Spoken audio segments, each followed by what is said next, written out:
Hello friends, नमस्कार। Neetu study हम में आपका बहुत बहुत स्वागत है। यदि आप Hindi TST, PhD, LT grade, D triple SSB, Bihar state आदि विभिन्न परीक्षाओं की तैयारी कर रहे हैं तो यह आपके लिए इम्पॉर्टेंट प्रश्नों की सीरीज है। चलिए देखते हैं। यह घटना चक्र TGT, PhD, net Hindi solved question paper है। चलिए क्वेश्चन देखते हैं। इनमें से किस ग्रंथ में लिखा है कि अग्नि परीक्षा के बाद सीता जैन धर्म में दीक्षित हो जाती हैं? ऑप्शन ए है महापुराण, बी परमात्म प्रकाश, सी भविष्यत कहा, डी पवनचर्यु। राइट आंसर है ऑप्शन डी पवनचर्यु। पवनचर्यु स्वयंभूकृत चरित काव्य है। यह 5 कांडों में विभक्त है। विद्याधर कांड, अयोध्या कांड, सुंदर कांड, युद्ध कांड और उत्तर कांड। स्वयंभू ने नारी के प्रति व्यवहार का वर्णन इस काव्य में किया है। नारी के प्रति पुरुष का दृष्टिकोण उस युग में कैसा था, यह काव्य में वर्णित अग्नि परीक्षा वाले प्रसंग में स्पष्ट हो जाता है। लंका विजय के पश्चात सीता को पुष्पक विमान पर चढ़ाकर कौशल नगरी लाया जाता है। सीता के आगमन का एक ओर भव्य वातावरण और दूसरी ओर उस वातावरण में राम का ओछा व्यवहार। अग्नि परीक्षा से पूर्व सीता राम से कहती हैं कि आज मैं अपनी सतीत्व का पताका फहराऊंगी। यदि समर्थ हो तो मुझे जलाए। जब मेरा मन शुद्ध है तो इस दिव्य शक्ति का क्या होगा। इस ग्रंथ में वर्णन है कि अग्नि परीक्षा के बाद सीता जैन धर्म में दीक्षित हो जाती हैं। आगे है क्वेश्चन नंबर 46। इनमें से कौन सा ग्रंथ लौकिक चरित काव्य माना जाता है? ऑप्शन ए भविष्यत कहा, बी योगसार, सी परमात्म प्रकाश, डी बाहु दोहा। राइट आंसर है ऑप्शन ए भविष्यत कहा। लोकप्रिय व्यक्तियों के चरित्र पर आधारित काव्यों के अतिरिक्त कई ऐसे चरित काव्य भी रचे गए जिनमें कथानायक या तो काल्पनिक होता था अथवा किसी लोक कथा से लिया जाता था। इस श्रेणी में धनपाल द्वारा रचित भविष्यत कहा का नाम उल्लेखनीय है। क्वेश्चन नंबर 47 है। अपभ्रंश का बहुभूत किसे माना जाता है? Option A Shalibhadra Surya, B Pushpadant, C Kanakamar, D Dhanpal. Right answer है ऑप्शन बी पुष्पदंत। अपभ्रंश का बहुभूत पुष्पदंत को माना जाता है। आगे है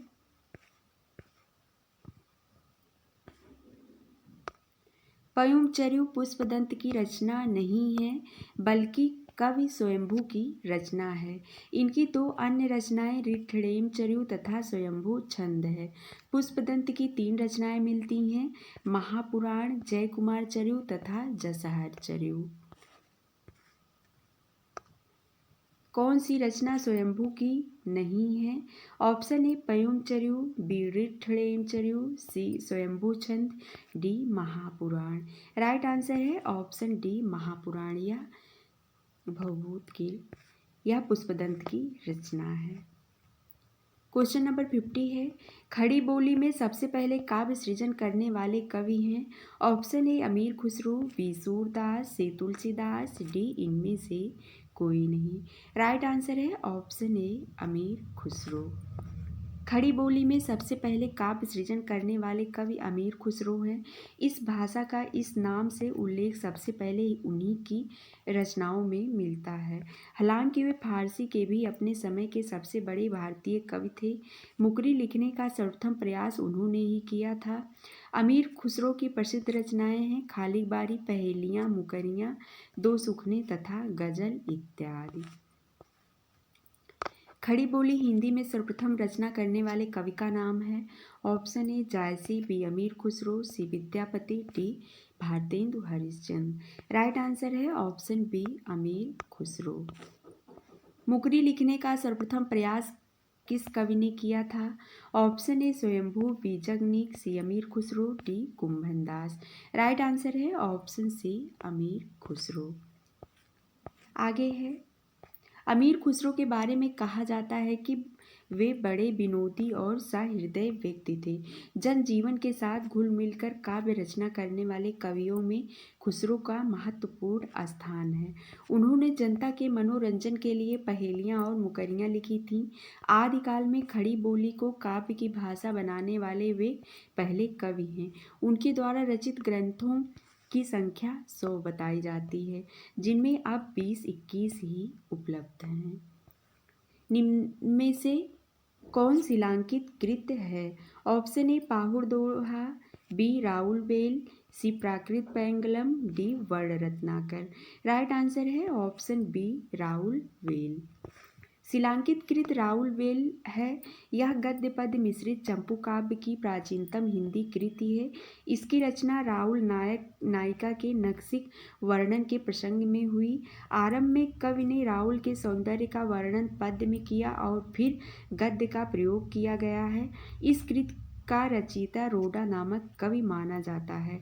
राउल बेल से हिंदी में नक्सिक वर्णन की श्रृंगार परंपरा आरंभ होती है।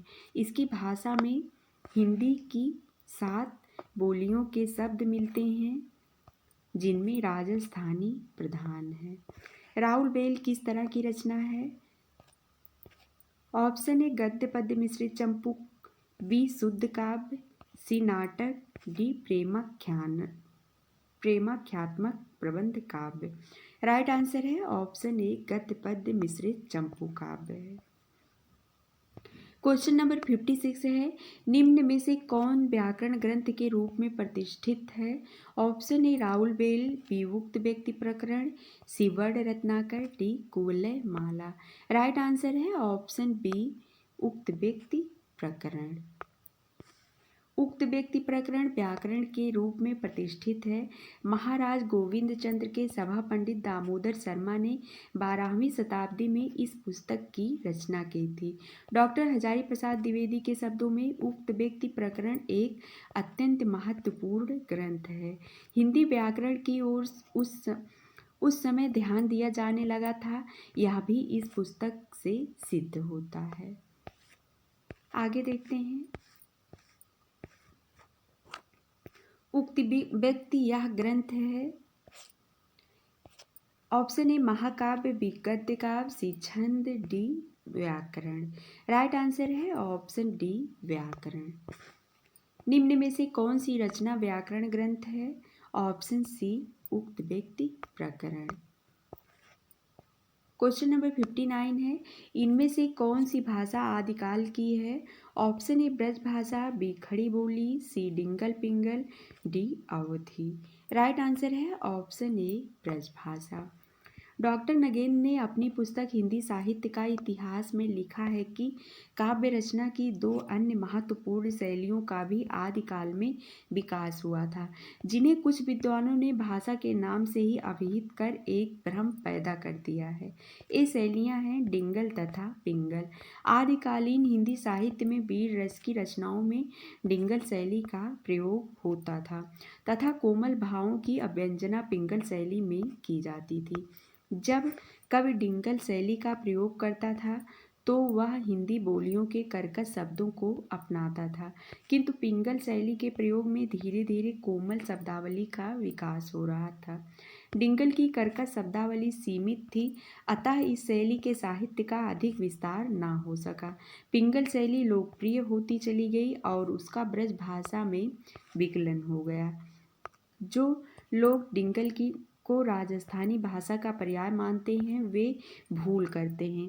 वस्तुतः राजस्थान के आदिकालीन साहित्य की भाषा हिंदी की ये दोनों ही शैलियाँ चारणों भाटों द्वारा प्रयुक्त होती थीं तथा भक्तिकाल और रीतिकाल में भी उनके प्रयोग की वह क्षीण परंपरा चलती रही। इस आधार पर यह कहा जा सकता है कि आदिकाल की भाषा ब्रज भाषा है, खड़ी बोली आधुनिक काल की तथा अवधी मध्यकाल की भाषा है।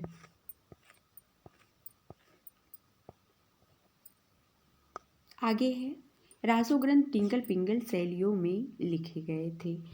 क्वेश्चन नंबर 61 है, चारण साहित्य किस साहित्य का दूसरा नाम है?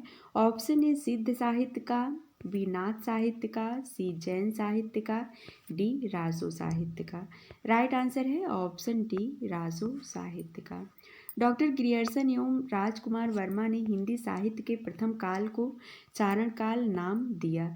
इस काल में राजाश्रित कवि अपने आश्रयदाता राजाओं के पराक्रमपूर्ण चरित्रों या गाथाओं का वर्णन करते थे। यही प्रबंध परंपरा रासों के नाम से भी जानी जाती है, जिसे लक्ष्य करके इस काल को वीर गाथा काल भी कहा गया है। आचार्य रामचंद्र शुक्ल ने इस काल की 12 रचनाओं का उल्लेख किया है, जो रासो साहित्य के नाम से भी जानी जाती है। इनमें प्रमुख है विजयपाल रासो, नल सिंह कृत, हमीर रासो, सारंगधर कृत, कुमार रासो, दलपत विजय कृत, बीसल देव रासो, नरपत नाल कृत, पृथ्वीराज रासो, चंद्रवरदाई कृत, परमाल रासो, जगनिक कृत। अन्य महत्वपूर्ण तथ्य हैं। सिद्ध साहित्य के इतिहास में 84 सिद्धों का उल्लेख मिलता है। सरापा, सबरपा, लुइपा, विरूपा, डोम्बिपा, कढ़पा, कुक्किरपा आदि सिद्ध कवि हैं। नाथपंथी योगी अलग जगाते हैं। नाथपंथी जिन ग्रंथों को प्रमाण मानते हैं उनमें सबसे प्राचीन हठ योग संबंधी ग्रंथ घेरंड संहिता और शिव संहिता है। गोरखनाथ द्वारा रचित प्रमुख कृतियां हठ योग, गोरक्षनाथ, ज्ञानामृत, गोरक्षकल्प आदि हैं। जैन साहित्य प्राकृत एवं संस्कृत भाषा में मिलते हैं। जैन साहित्य के लेखक अगर चंद्र नाहटा थे। जैन साहित्य जिसे आगम कहा जाता है, इनकी संख्या 12 बताई जाती है। निम्नलिखित में से कौन 84 सिद्धों में नहीं है? Option A Virupa, B Kadhapa, C Sarangdhar, D Kukkuripa. Right answer है ऑप्शन सी सारंगधर। आगे है वीर गाथा कालीन रासो काव्य में निम्न में से किस विषय का वर्णन नहीं है? ऑप्शन ए है आश्रयदाताओं का अतिरंजनापूर्ण वर्णन, बी इतिहास और कल्पना का सम्मिश्रण, सी कृष्ण लीला का प्रतिपादन, डी है युद्धों का सजीव एवं गद्यात्मक वर्णन। राइट आंसर है ऑप्शन सी कृष्ण लीला का प्रतिपादन। वीर गाथा कालीन रासो काव्यों में कृष्ण लीला का प्रतिपादन नहीं किया जाता था। इन काव्यों में आश्रयदाताओं का अतिरंजनापूर्ण वर्णन, इतिहास और कल्पना का सम्मिश्रण तथा युद्धों का सजीव एवं गद्यात्मक वर्णन पाया जाता है। क्वेश्चन नंबर 65 है, हिंदी साहित्य के 700 से 1400 ईस्वी के कालखंड को ग्रियर्सन ने क्या नाम दिया है? ऑप्शन ए संधिकाल, बी प्रारंभिक काल, सी चारण काल, डी अपभ्रंश काल। राइट आंसर है ऑप्शन सी चारण काल। हिंदी साहित्य के 700 से 1400 ईस्वी के कालखंड को सर जॉर्ज ग्रियर्सन ने चारण काल नाम दिया है। वे इसका प्रारंभ 640 ईस्वी के आसपास स्वीकार करते हैं। नोट है, अधिकतर विद्वानों की कृतियों में ग्रियर्सन द्वारा काल विभाजन 700 ईस्वी से 1300 ईस्वी उद्धृत मिला है, जिसे उन्होंने चारण काल कहा है। उत्तर प्रदेश लोक सेवा आयोग द्वारा पूछे गए इस प्रश्न में 700 ईस्वी से 1400 ईस्वी कहा गया है। क्वेश्चन नंबर 66 है, बीसल देव रासों में किस शैली का प्रयोग किया गया है? ऑप्शन ए श्रृंगारिक, बी आख्यान, सी गे, डी प्रबंध। राइट आंसर है ऑप्शन सी गे। फ्रेंड्स, आज के लिए बस इतना ही। मिलते हैं अगले वीडियो में। धन्यवाद।